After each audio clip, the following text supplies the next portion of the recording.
어떤 이 환자하고 얘기하다가, 이 환자가 2년 전에 그 신명술 연구를 했는가 봐요. 그러니까 시작했다는 걸 오히려 꿈자가 상기를 시켰나 봐요. 연상 어떤 상황에서.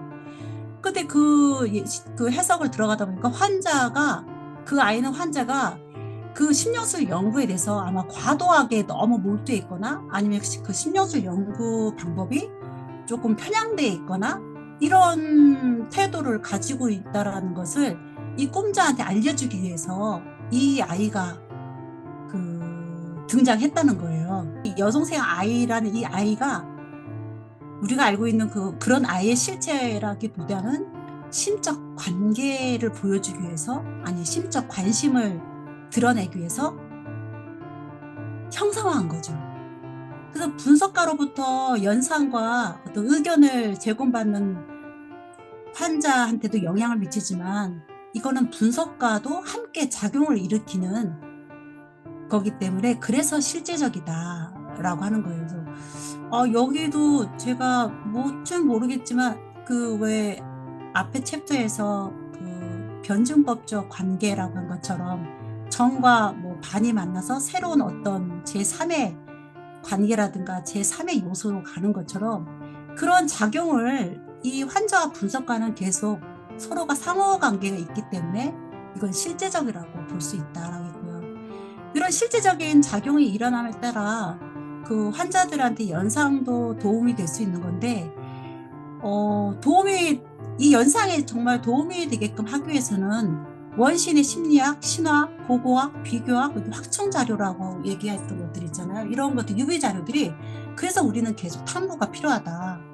환자들이 그 신화적 모티브를 그 꿈속에서 가지고 있는 거를 촉진시켜주기 위해서는 우리는 이걸 좀 준비할 필요가 있다라는 이야기가 있었고요.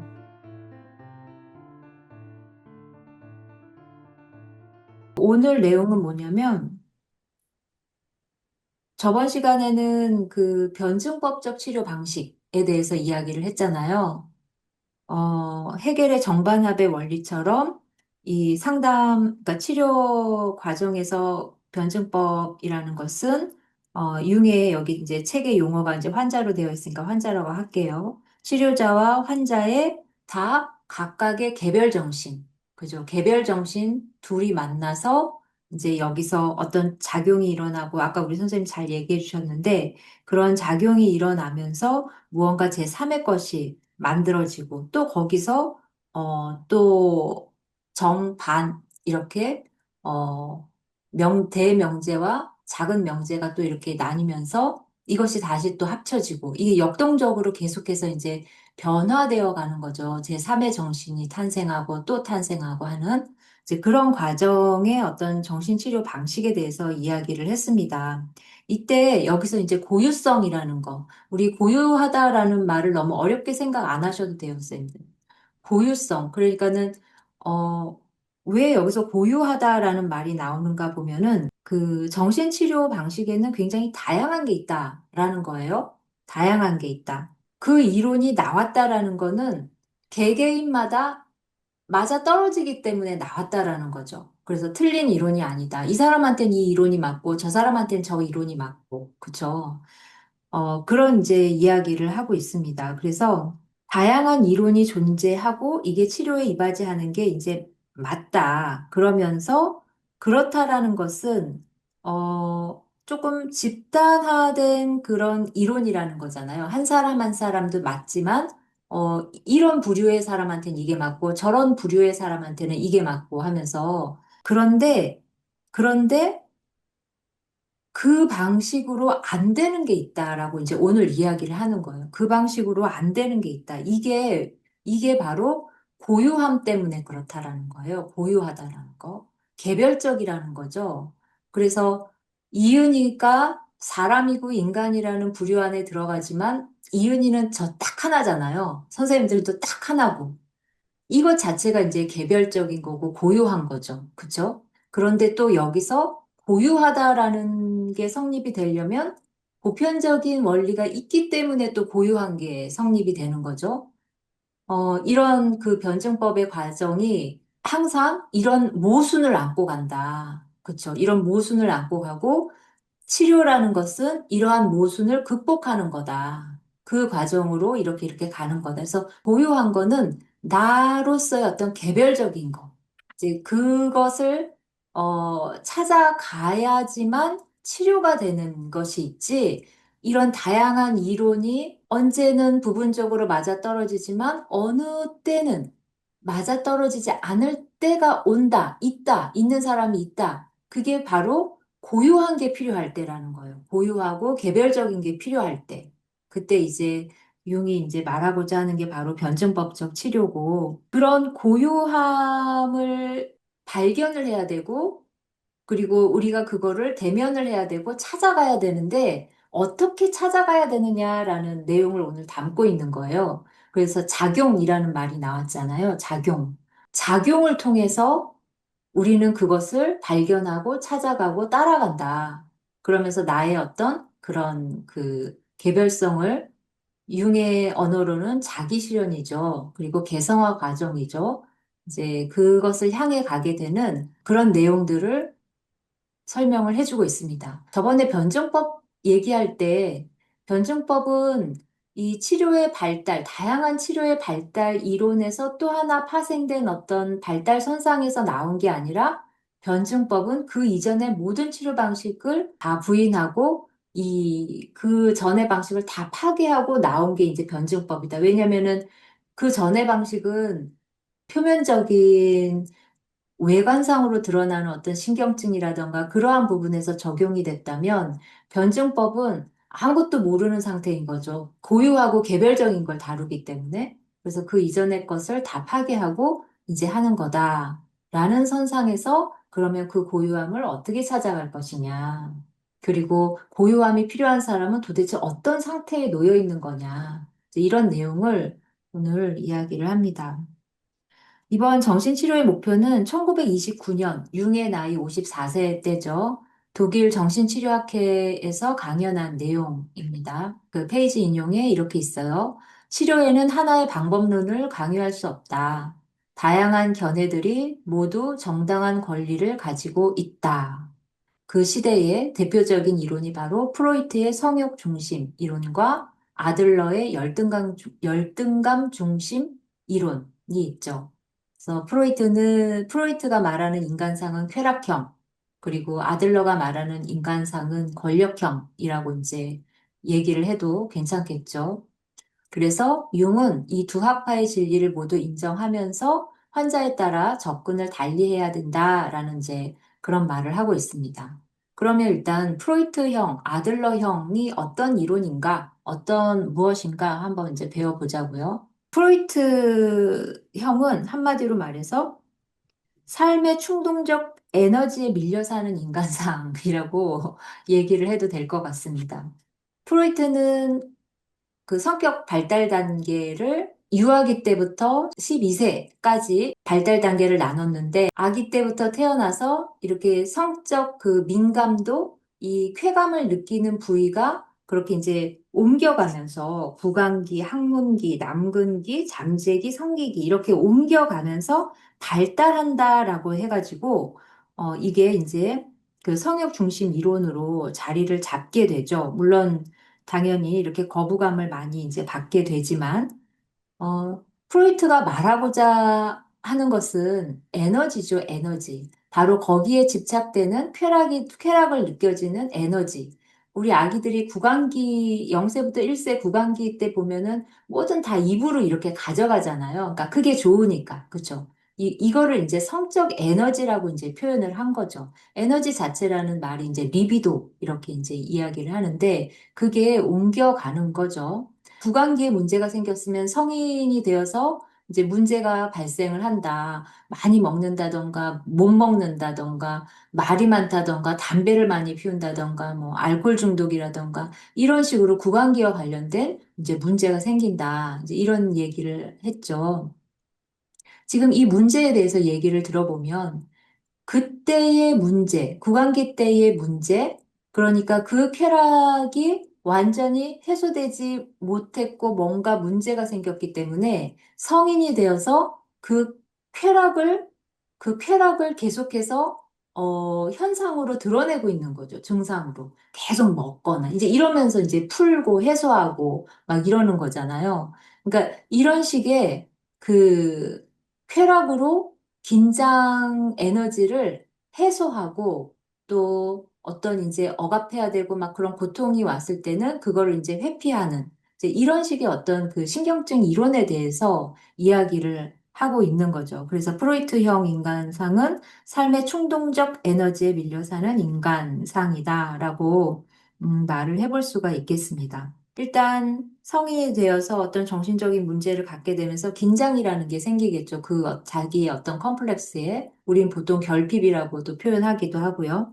그거를 이러한 쾌락으로 이제 해소를 하려고 하는데 이게 사회적인 그런 어떤 규범, 외적인 규범하고 항상 마찰이 일어날 겁니다. 그렇죠? 그래서 항상 갈등이 생기고, 그래서 그거를 또, 자기가 적응하려고 막 꾹꾹 누르고 억압하고, 이제 이렇게 되면은 불안해지고 우울, 강박, 뭐 이런 식으로 이제 증상이 드러나기 때문에 프로이트의 신경증은 억압의 산물로서의 신경증이다. 이렇게 한마디로 조금 그 이론을 이해를 해볼 수가 있고, 아들러형은 이제 삶의 의지와 목표를 통해 자신을 밀어붙이는 인간상, 굉장히 권력 추구를 하고, 집단 의식, 사회 의식에 어떤 굉장히 그 걸맞는 그런 치료법이겠죠. 그래서 젊은 친구들한테는 잘 통하는 그런 걸 겁니다. 그런데 물론 이제 요즘 젊은이들은 조금 다르죠. 왜냐면은 너무 밀어붙여가지고 거기에서 그 불협화음이 좀 심하게 나타나고 있습니다. 또 그런 친구들한테 아들러형을 이제 이렇게 갖다 대면은 또 역효과가 나겠죠.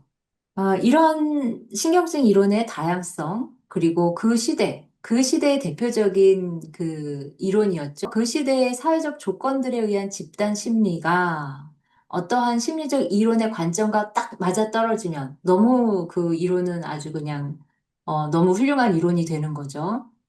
그래서 대표 이론이 된다.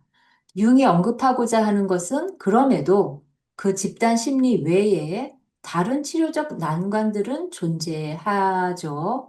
이 난관들을 극복하기 위한 시도로서의 연구는 그래서 계속되어야 한다. 여기에 치료법이 달라야 하는 이제 몇 가지 기준을 제시를 해주고 있습니다. 이게 이제 치료 적응증이라는 거예요. 그러니까 저도 분석심리학 초기에 이제 막 공부하면서 참 아이러니하게 우리나라는 상담을 해야 자격증을 줘요, 또. 임상 그 실습이 있어야 또 자격증을 줘요. 그래서, 어, 자격증이 없는 상태에서 기회를 만들어서 이제 하려고 좀 애를 쓸 때였죠. 분석 심리학을 이제 한참 초기에 공부를 하고 있으니까 모든 건 다 분석 심리학 관점에서 이제 치료죠. 그렇죠. 그러니까 모든 건 무의식이고 모든 건 이제 꿈을 봐야 되는 거예요. 그러니까 이거에 안 맞는 사람들이 얼마나 많이 있었겠습니까? 더군다나 그게 이제 많이 익어 있지도 않은 상태에서 그렇게 이제 오류도 많이 범했겠죠. 그러면서 융이 제시한 그 적응증의 기준 몇 가지를 얘기를 해줍니다. 인생의 전반기, 후반기. 당연히 이제 전반기는 나아가야 되고 후반기는 응축해야 되는 그 시기인데 사실 이런 거 보면서 50대가 제일 난감한 것 같아요, 선생님들. 그러니까 이 세대의 50대. 좀 더 과거면 후반기에 조금 이렇게 적응해야 되는 이제 그런 건데 지금은요, 이상하게 축소하면 안 될 것 같은 50대. 그렇다고 또 막 나아가도 안 될 것 같은 50대. 그래서 참 이거 너무 그 균형 잡는 게 어렵다. 이런 거에서 이제 그 치료 적응증의 기준이 갈려야 되고 또 우리가 이제 치료를 하다 보면은 환자의 저항을 느끼죠. 이게 이제 퇴행으로의 저항인지 아니면 이렇게 그 치료자의 일방적인 어떤 그 치료 기법이 맞지 않아서의 저항인지 그 구분도 또 잘 해야 됩니다. 그러면은 치료법의 변화를 이제 요구하는 그 시점이다. 그리고 또 기준 중에 하나가 바로 기질이죠, 기질. 이 기질에 따라서 치료 방법이 달라져야 된다. 근데 이건 참 어려운 것 같아요. 저 사람의 그 기질을 보고 치료법에 대해서 이야기를 한다라는 게 크게 성격이 이제 외향형, 내향형 이렇게 있죠. 그러면서 그 정신 기능 중에 네 개의 정신 기능을 융은 이야기를 했습니다. 사고형, 감정형, 감각형, 직관형. 그래서 이 성격 유형에 대해서 이제 쭉 설명하는 부분이 나올 텐데, 외향형 사고형, 외향형 감정형, 외향형 감각형, 외향형 직관형, 그리고 내향형 사고형, 이렇게 이제 다 다르단 말이에요. 그런데 이게 또 너무 어려운 게, 이게 좀 균형이 맞으면은 자기가 어떤 유형인지를 조금 파악을 할 텐데, 자기가 외향형 사고형이 너무 강한 경우에는 꿈도 그렇고 행동도 그렇고 보상적으로 나온단 말이에요. 정반대의 방향으로. 그러니까 융도 거기에 너무 많이 속았다. 물론 이제 환자가 속이려고 속이는 게 아니라 본인도 이제 보상적으로 행동을 하게 되니까, 어, 제대로 이 사람의 이제 기질을 제대로 파악하지 못하는 이제 그런 경우가 많이 발생을 하게 되죠. 그래서 이런 기준에 따라 또 이제 치료 적응증이 또 나뉘어져야 되고, 또 융은 본질적으로 사람은 크게 정신적 태도, 물질적 태도 이렇게 이제 나뉜다고 봤습니다. 그러니까 이 정신적 태도, 물질적 태도가 다 있죠. 한 사람에게 다 있는데 어떤 측면이 우세하겠죠. 그런 부분이. 이거는 거의 이제 기질과도 같이 아주 선천적인 성벽과도 같다라고 이제 표현을 하고 있습니다. 기질적으로 볼 때 집단적인 삶보다 개인적인 삶이 더 중요한 사람이 있다라는 겁니다. 그렇죠. 그래서 여기에 따라서 또 그 치료 적응증이 방법이 또 달라져야 된다. 자, 그래서 융은 정신치료에서 치료자가 확실한 목표를 세우고 들어가는 건 모순이다. 치료자는 이론보다 그냥 그 상황에, 경험에 근거해서 중간중간 그 방향을 잡아 나아가야 된다라는 거죠. 그래서 너무 확실한 치료 목표를 갖지 말라라고 조언을 합니다. 삶의 형태와 본성의 법칙이라고 이제 이렇게 돼 있는데, 우리 인간은 어떤 그 자기의 그 성격, 성향이 다 있지만, 우리 모든 인간에게는 이 본성이라는 게 있죠. 본성. 그리고 삶의 형태가 있다라는 거예요. 삶의 형태가 있다. 이 본성이라는 거는 하나의 이제 법칙이 있는 건데, 이거는 그, 뭐랄까요? 그 개인적인 어떤 성향을 이야기하는 게 아닙니다. 정신적인 존재로서의 인간. 그쵸. 이 인간이면, 누구에게나 다 가지고 있는 법칙이죠. 어찌 보면 보편적인 법칙입니다. 그러면서도 개인의 본성이라는 거예요. 그래서 이게 탁탁 이렇게 이제, 명확하지 않기 때문에 늘 혼돈을 주는데, 왜냐하면 우리는 무의식의 토대 위에 우리의 의식이 지금 서 있잖아요. 그러니까 이 무의식은 나를 포함하고도 있으면서, 타자죠. 완전한 타자이죠. 그렇기 때문에 이 본성을 이해할 때도 이 나의 본성과 닿아 있으면서도 이 무의식에 절대 타자가 가지고 있는 어떤 법칙이라는 거예요. 본성이라는 게. 그렇기 때문에 딱 내 거, 나만의 개인적인 어떤 특별한 거, 이게 아니에요. 인간이면 가지고 있지만 절대 타자로서의 법칙, 보편적인 법칙. 그래서 그렇기 때문에 어떤 삶의 형태라고 이제 이렇게 표현을 하고 있는데 43쪽의 그 인용문을 보시면 인간의 삶에서 중요한 결정은 대체로 의식적 재량과 선의의 합리성에 의하기보다는 본능과 그 밖의 비밀에 가득 찬 무의식적 요인들에 의해 훨씬 많이 이루어지고 있다.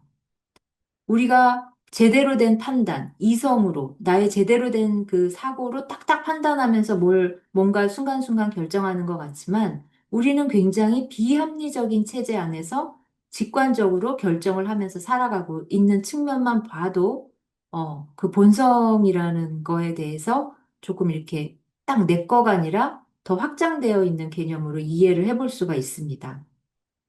인생에는 보편적인 처방이란 없다. 모든 사람은 자신 내부에 어떠한 삶의 형태를 지니고 있는데, 이는 하나의 비합리적인 삶의 형식을 갖고 있다. 그래서 우리의 삶의 형태는 한마디로 말해서 비합리적이라는 거죠. 우리 본성도 마찬가지고. 그렇기 때문에 이제 치료자는 이 환자의 그런 어떤 비합리성, 자기 법칙, 이거를 이제 존중해야 하고, 이를 의식화하고 창조적으로 발전시키는 방향으로 이끌고 가야 하는 어떤 그러한 또 책임이 있는 거죠. 그러니까 이끈다라고 해서 뭘 다 알아서 이끄는 게 아닌 거죠. 이 변증법적 방식으로 정신을 차리고 굴러가는 거죠. 자, 그러면서 이 본성에 대해서 이야기를 하고 하면서 정체라는 것을 이야기를 합니다. 정체. 이 정체가 말하자면 이런 어떤 다양한 치료 기법이 있지만 그것으로 해결되지 않는 그런 문제로서의 정체인 거죠. 융은 이렇게 이야기를 합니다. 내 환자의 3분의 1 정도는 임상적으로 진단할 수 있는 신경증 때문이 아니라 삶의 의미와 대상의 상실로 인하여 고통받고 있다. 이 고통을 우리 시대의 보편적 신경증이라고 이름 붙여도 무방할 것이다. 내 환자의 3분의 2는 인생의 후반기에 놓여 있는 환자들이다. 이 정체라는 것은 한마디로 말해서 에너지가 막혀 있거나 흐르지 않거나 고여 있거나 지금 그런 상태인 거죠. 딱 정체된 상태. 대부분 우울증 환자들이 이런 정체된 상태에 놓여 있는데, 어, 융은 자기의 그 환자 중에 그 인생의 후반기에 놓여 있는 환자들이 많다라고 이야기를 했습니다. 그러면서 인생의 후반기에 정체가 많이 온다라는 이야기인 거죠. 이런 에너지의 막힘이. 저도 이제 이런 걸 느꼈는데, 정말로 이게 나한테 오리라고는 생각도 못 했어요. 진짜로. 근데 그게 그냥 그렇게 오더라고요. 근데 젊은 친구들한테도 이런 증상이 많이 있습니다. 젊은 친구들한테. 그래서 우울증을 겪고 있는 젊은 친구들이, 이런 정체된 상태를 겪고 있는데, 공통점이 다 이유가 다르고 뭐 증상이 이제 조금 공통점은 있지만 그래도 다 다른데 거기서 공통점이 뭐냐면 바로 상실이라는 거예요. 상실. 잃어버린 거, 잊어버린 거. 여기서의 상실은 뭐 실제 어떤 대상을 상실한 걸로도 올 수도 있지만 사실 그 대상을 상실해서 이런 상태가 온 거는 아니에요. 그런 건 아니고 이 사람의 이게 잠재적으로 그게 그 씨앗이 내재되어 있었던 거죠. 그러면서 외적인 사건으로서의 어떤 상실을 맞이하면서 그 내재된 씨앗이 이제 말하자면 그 꽃을 피운 거죠. 주변 사람들이 이제 그러는 거예요. 그 친구가 대학 다닐 때 동아리 활동도 그렇고, 그리고 이제 직장 생활에서도 보게 되면 다이어리를 보면은요, 빼곡해요. 직장 끝나고 자기 개발하느라고. 막 재즈도 배우고 뭐 또 하고 하면서 막 그렇게 있어요. 그러면서 이제 그 친구들이 하는 얘기가 내가 이렇게 될 줄은 몰랐다. 그리고 주변에서 하는 얘기가 그 친구가 그렇게 될 줄은 몰랐다. 이런 얘기를 해요. 갑자기 하루아침에 확 무너져 버리는 거죠. 그래서 이 친구들의, 젊은 친구들의 이런 내재된 씨앗을 추적해서 과거로 들어가게 되면 그 공통점이 있는데 너무 푸시를 당했을 때 그런 일들이 많이 있더라고요. 어릴 때부터 학원이며 뭐며 푸시를 너무 많이 당하면 많은 자기가 느끼고 뭔가를 이렇게 취해야 될 존재로서 응당 자기가 누려야 될 것들을 많이 희생했을 거 아니에요. 빼앗기고. 이게 상실이라는 거예요. 그래서 자기 존재에 대한 상실이거든요, 결국은. 그 씨앗이 지금 이렇게 내재되어 있다가 어느 날 번아웃이 와버리는 거죠. 이제 그런 공통점을 발견을 하게 된다. 인생 후반기에서는 그와 유사하지만 좀 다릅니다. 그와 유사하지만 좀 달라요. 정체에 대해서 이야기를 하면서 이런 환자들이 제일 어렵다, 치료하기가. 그래서 우울증을 치료한다라는 건 정말 어마어마한 일이잖아요, 사실은. 그래서 제일 어렵다. 근데 왜냐하면은 자기 존재를 다시 회복해야 되는 그 상태의 환자들이라는 거예요. 존재가 없어진 상태예요. 그래서 존재를 다시 탄생시켜야 되는 그런 상태이기 때문에 굉장히 힘들고 어렵다. 자, 이 말은 존재를 다시 탄생시켜야 된다? 즉, 이 사람의 고유함, 개별함을 찾아야 된다는 얘기죠. 그래서 고유성, 개별성을 이야기를 하고 있는 겁니다.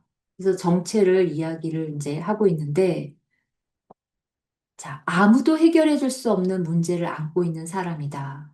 단지 이들의 꿈을 들여다보는 것 외에는 방법이 없다. 의식이 멈춰 있는 상태, 정체된 상태의 이 사람에게 있어서 무의식, 심혼 역시 견디기 힘든 상황에 놓이게 된다.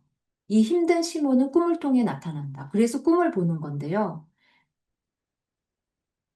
자아가 이렇게 자기 존재에 대한 의미, 이러한 것들을 상실한 상태에서 자아만 힘든 게 아니라 우리는 무의식 위에 서 있는 의식의 존재이잖아요. 그렇죠? 그렇기 때문에 이 무의식의 심원도 힘든 상황에 놓이게 된다라는 거.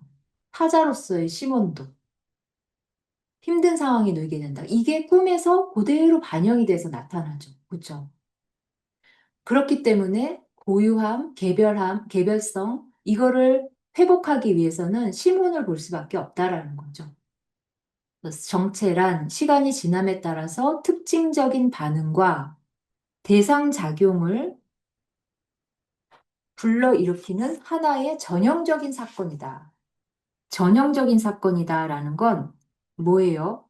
이 민담이나 신화나 여기에서 나와 있는 삶의 어떤 특히 이제 민담에서 삶의 모습들이 우화로 민담으로 그렇게 남아 있잖아요. 그렇죠? 그런데 이거는 개인의 이야기가 아니죠. 민담에 나와 있는 이야기는. 이거는 인류 보편의 문제를 담고 있기 때문에 누구에게나 일어나고 있는 심적 사건이고 삶의 모습이라는 거예요. 이거가 바로 전형적인 사건이라는 거죠. 전형적인 사건. 민담이 나 개인을 초월한 인류 모든 문제를 가지고 있는 것처럼 나 개인의 문제를 초월한 전체 정신의 문제를 우리는 전형적인 사건이다라고 표현을 해요. 그쵸? 그래서 심원도 힘들게 나타난다. 심원은 내가 아니잖아요. 그쵸? 나랑 연결을 되어 있지만 무의식 전체 정신이기 때문에 이 사건은 정체가 된 이 사건은 나 개인의 문제가 아니라 전체 정신의 문제다. 라는 겁니다. 45페이지에 첫 번째 줄 보시면 내 의식이 더 이상 어떤 나아갈 길을 보지 못하여 정체되어 있을 때 나의 무의식의 심혼이 견딜 수 없는 의식의 정체 상태에 반응할 것이라는 점을 알 뿐이다. 그래서 심혼을 들여다볼 뿐이다. 이 정체는 인간 발달의 과정에서 무수히 반복되어 그것이 많은 신화나 민담의 모티브가 되어온 하나의 정신적 사건이다. 그래서 정체를 알게 되는 사람, 우울증을 앓게 되는 사람은 이 전체 정신의 문제를 가지고 있는 사람이다. 라고 이해를 하시면 됩니다. 그래서 어떤 사람에게는 잠시 스쳐 지나가는 기분일 수 있지만 어떤 이에게는 만성적인 기분으로 남아있게 되어 고통을 주게 된다. 이런 경우 인격의 발달 가능성에서 어떠한 발달적 측면이 과거 어딘가에 파묻혀 있는 일이 종종 있다. 그래서 막 이런 이제 환자들을 쭉 꿈을 보게 되고 쭉 이어가게 되면은요. 제 꿈에도 예전에 나왔었는데 저기에 뭐가 묻혀 있었어. 되게 오래됐대. 라는 그런 내용이 꿈에 나옵니다.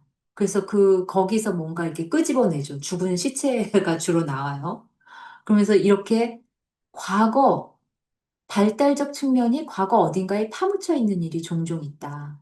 그런 점에서 꿈은 환자에게 자신의 무의식이 어디로 향하는지를 보여주는 치료적으로 중요한 암시다. 라는 겁니다. 자, 이 말이 있어요. 정체됨은 인간 발달의 과정에서 무수히 반복된다. 이러한 내용은 신화를 통해 많이 표현되고 있다. 가령 폐쇄된 문을 마법의 힘으로 열어준다거나 동물이 나타나 비밀의 통로를 찾도록 도와주기도 한다. 이 말은요, 인간의 의지로 풀 수 없다는 얘기입니다. 이런 마법의 힘이 아니고서는 풀 수 없는 문제라는 거예요. 그래서 이런 신화 민담에서는 이렇게 문제 해결로 종교를 맺죠. 해와 달이 된 오누이도 하늘에서 동아줄이 내려와요. 그래서 올라가죠. 호랑이한테 안 잡아먹히고. 이런 식으로 무의식의 어떤 전체 정신에 그 작용을 불러 일으켜야 된다라는 거. 그렇게 해서 이 개인의 고유성, 개별성을 찾아가야 되고 회복해야 된다. 이 과정이다. 라고 하는 거죠. 그래서 꿈과 무의식의 형이상학이라고 했는데 여기서 무의식의 형이상학이라는 말이 어렵죠. 왜 어렵냐면 융이 말하는 형이상학은 보통 우리가 철학에서 말하는 형이상학하고 다르기 때문에 그래요.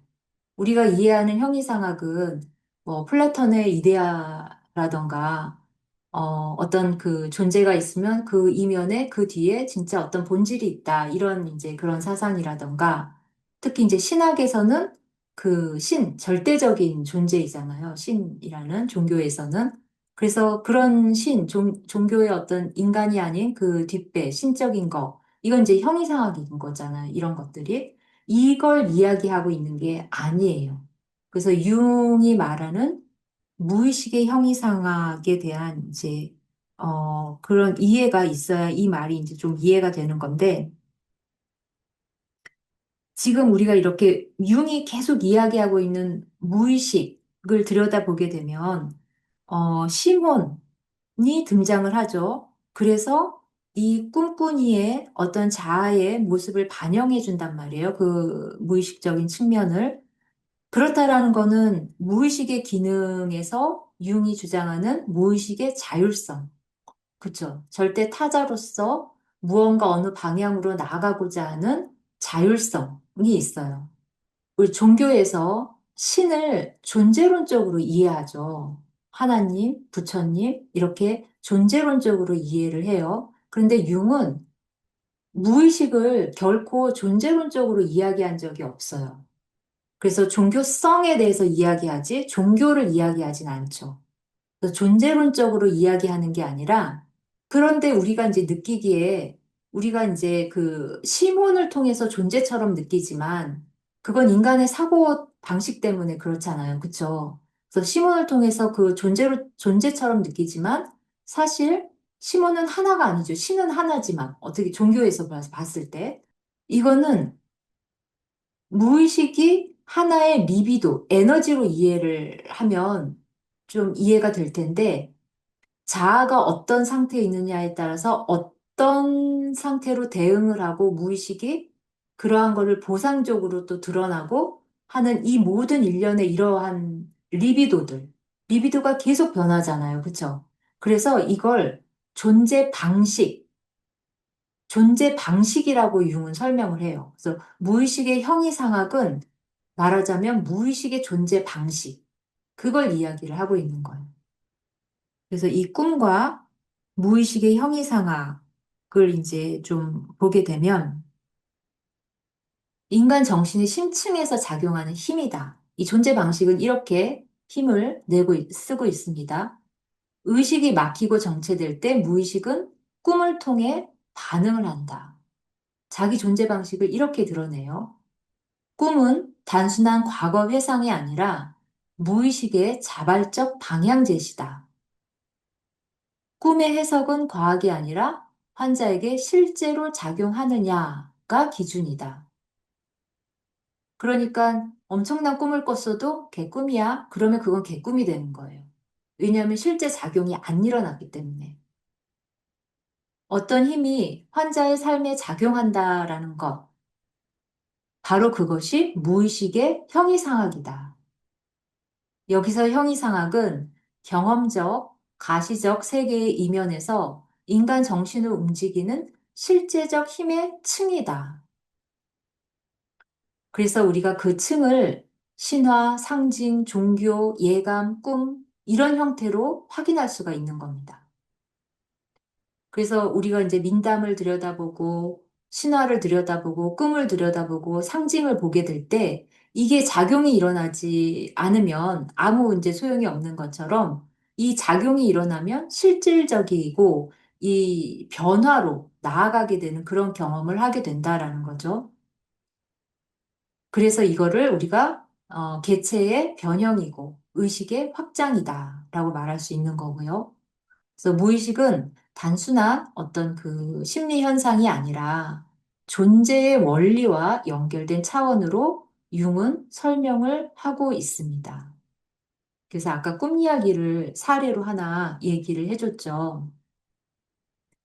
여동생의 2살짜리 아이가 병들었다는 내용을 어떤 남성이 이제 꿈을 꾸는데 그 여동생한테 실제로 아들이 있었고, 그 아들이 죽었다고 하죠. 그런데 그 2살짜리 여자아이는, 그렇지 않은 상태인데, 병들지 않은 상태인데, 이렇게 이제 꿈에 나온 거죠. 그래서 이 현실과 이 꿈의 불일치가 있죠. 그리고 이 남성도, 꿈꾼 사람도, 특별히 어떤 그 연결고리를 찾지 못했어요. 그러다가 이제 이게 딱 뭔가 암시가 일어났죠. 연상이 일어났습니다. 암시. 그래서 자기가 2년 전부터 심령술 연구를 시작했고 계속 이렇게 심취해 와 있는데 이게 떠올랐다라고 하니까 이제 융이 바로 이 병든 아이와 이 심령술에 쏟고 있는 이 에너지를 같은 리비도로서 연결을 한 겁니다. 그래서 당신의 어떤 심령술에 대한 연구가 병들어 있는 상태, 좋지 못한 상태라고 이제 해석이 이렇게 이어져 가는 거죠. 그러니까 지금 여기서 보게 되면 이 암시라는 거거든요. 암시. 여기서 어떤 이 사람이 꿈을 분석가에게 융에게 말을 하고, 융은 이제 그걸 통해서 주거니 받거니 변증법적으로 어떤 그 작용이 있었겠죠. 그러면서 이 사람에게 그 연상이 딱 일어난 겁니다. 심령술이라는, 이게 이제 그렇게 되어서 바로 이 무의식의 심혼이 보여주는 존재 방식, 형이상학으로서의 어떤 그 실질적인 어떤 그 경험이 되게 하는 꿈 사례를 소개를 해주고 있는 거죠. 그래서 정체라는 걸 우리가 살펴봤고, 이 작용이라는 것을 다시 한번 보게 되면, 이런 꿈은 단순한 예감이나 예시적 꿈이 아니라 지금 이 남성이 꾼 꿈이요. 그냥 어떤 그 가능성의 기미만을 표현하고 있기 때문에 사실 전문가한테도 어렵죠. 비전문가에게는 결코 납득되지 않는다. 다만, 이 환자에게 이렇게 작용하고 있다라는 것을 알 뿐이다. 라고 융은 이 작용에 대해서 이야기를 합니다. 그러면서 암시를 일으키는 작용이라는 말을 합니다. 제가 이 원고를 쓸 때 처음에 암시를 앞에 뒀다가 작용을 가운데 뒀다가 하다가 다시 작용을 앞에다 뒀습니다. 이게 거의 이제 뭐 주거니 받거니 하는 그 과정인데요. 우리가 저번 시간에 암시라는 걸 배웠죠. 그러니까는 그 집단적으로 이렇게 팽배해져 있는 어떤 사고 체계, 고착되어 있거나, 어, 그 어떤 외부적인 가치가 이렇게 이게 중요하다라고 말하는 것들, 그리고 이제 치료자가, 가지고 있는 어떤 체계, 신념, 이러한 것들로서의 암시가 아니죠. 지금 이거는. 그런 암시가 아니라 이 작용을 통해서, 환자에게 뭔가 이렇게 딱 영향을 주는, 암시를 주는. 그래서 분석가의 지식이 확충할 수 있는 그 지식이 굉장히 중요하다라는 겁니다. 왜냐하면 분석가가 확충 자료를 많이 가지고 있지 못할 경우, 그러한 지식이 많이 부족할 경우, 핑퐁이 잘 안 되겠죠. 한계가 좀 있겠죠. 그래서 우리가 분석 심리학을 공부하면 어쩔 수 없이 민담, 신화, 인류학, 전반적인 종교학까지 전반적인 것들을 다룰 수밖에 없는 거죠. 그래야 이 변증법적 치료 방식에서 환자가 어떤 내용을 이야기할 때 그 부분에 대한 어떤 확충 자료, 그 확장할 수 있는 그런 어떤 것이 있어야 이 핑퐁이 잘 일어날 거 아니겠습니까? 그러면서 암시를 이제 일으키는 거죠. 우리가 이제 편히 이해하기 쉽게 연상, 그 사람의 어떤 연상이 일어나게끔 하는 겁니다. 그러면 이 순서를 보게 되면 작용이 들어가고 이렇게 작용이 들어가면서 암시가 일어납니다. 이거는 우리가 아까 꿈사리를 본 것처럼 합리적인 게 아니죠, 결코. 이러면서 비합리성의 세계로 바로 이해되면서 납득되면서 들어가게 돼요. 그런데 이성적인 사고 체계에서 비합리성이 갑자기 튀어 올라오면 이게 거부가 되잖아요. 그런데 이런 암시를 통해서 비합리성의 세계로 들어가고 그렇게 되면 본성으로 가게 되는 겁니다.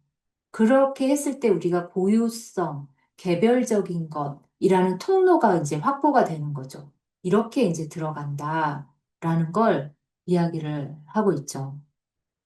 그래서 분석 과정에서 작용은 중요한 문제다.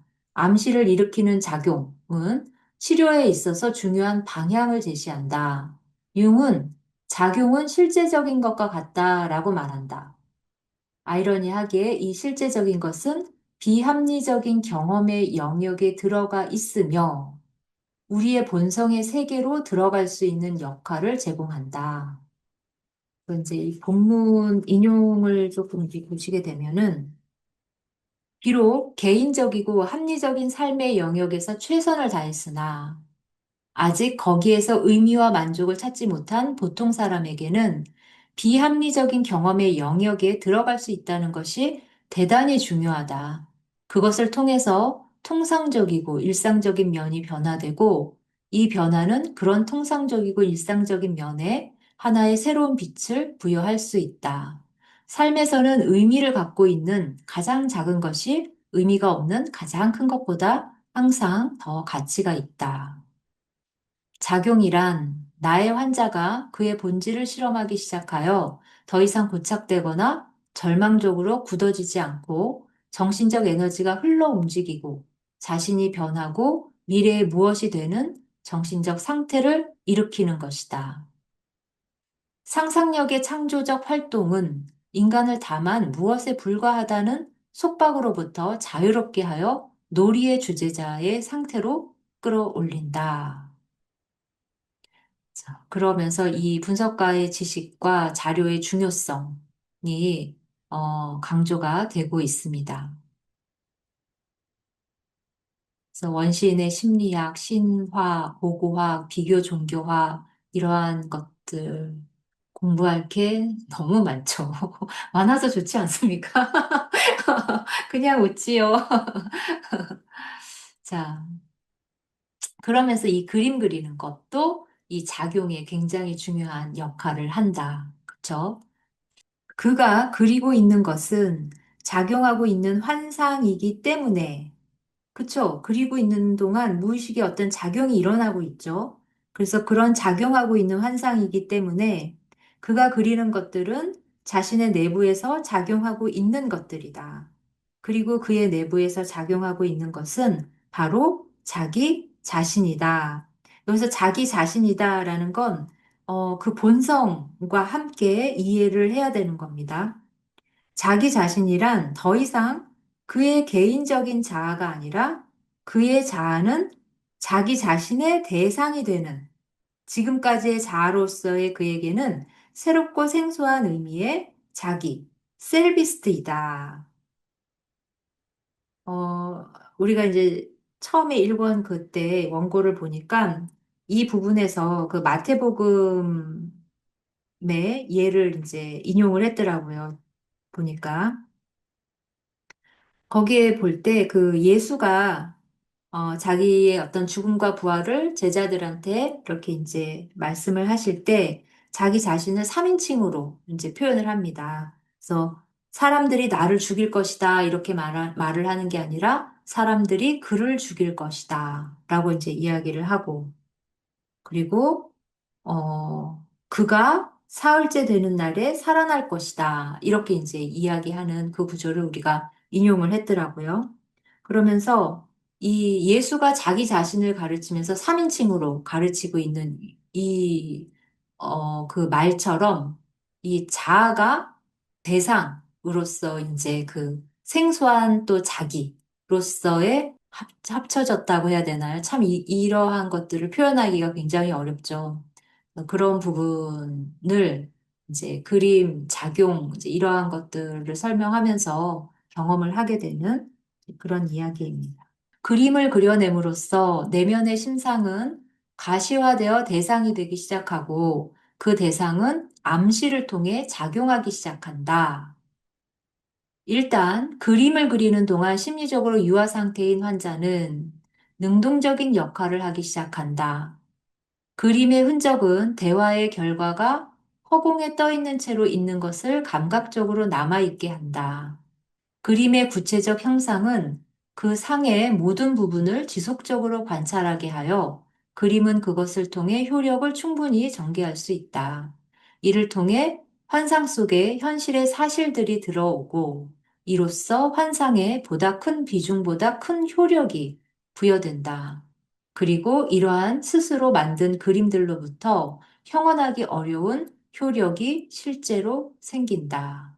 자기상의 어떤 작용과 암시가 일어나고 있는 상황인 거죠.